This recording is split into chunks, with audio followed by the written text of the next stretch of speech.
ఒక వేశ్యకి ఎంత ఎక్కువ డబ్బులు ఇస్తావో నీకు అంత సుఖం ఇస్తుంది, కానీ నీ భార్యకి నువ్వు ఎంత ప్రేమను ఇస్తావో ఆమె నీకు అంతకు మించి పడక గదిలో సుఖాన్ని ఇస్తుంది. సైకాలజీ ప్రకారం ఏ పురుషుడు శృంగార సమయంలో తలగడను ఉపయోగిస్తాడో ఆ పురుషుడు స్త్రీకి సంపూర్ణ సుఖాన్ని ఇవ్వగలుగుతాడు.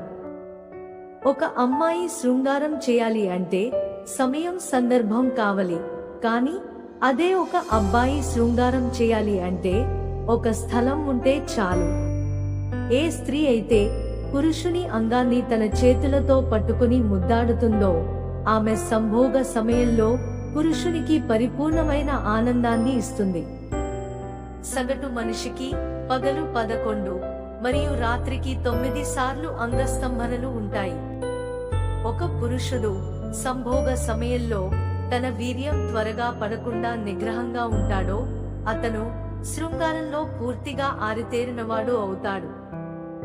ఇట్టే ఎవరినైనా ఆకర్షించే చిరునవ్వు మొహం గల అబ్బాయిలకు చాలా మంది అమ్మాయిలు ఫ్లాట్ అవుతారు, కానీ అలాంటి అబ్బాయిల వల్లనే చాలా మంది అమ్మాయిలు మోసపోతారు.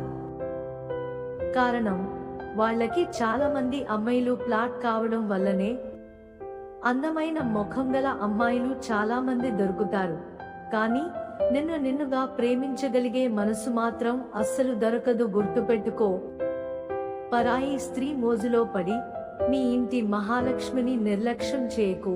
ఒకసారి మీ ఇంటి బంగారం మనసు విరిగిందా, తన ఎత్తు బంగారం పెట్టిన తన మనసు అతకలేదు. గుర్తుపెట్టుకో, మీ జీవిత భాగస్వామిని ప్రేమించలేని క్షణాలలో కూడా ప్రేమించడం అవసరం. వారు తమను తాము విశ్వసించడానికి కష్టపడుతున్నప్పుడు కూడా వారిని విశ్వసించడం చాలా ముఖ్యం. ఏ పురుషుడు స్త్రీ చేతులతో హస్తప్రయోగం చేయించుకుంటాడో ఆ పురుషుని అంగం స్త్రీ యొక్క మృదువైన చేతుల స్పర్శ తాకడం వల్ల అతడికి త్వరగా స్ఖలనం అవుతుంది.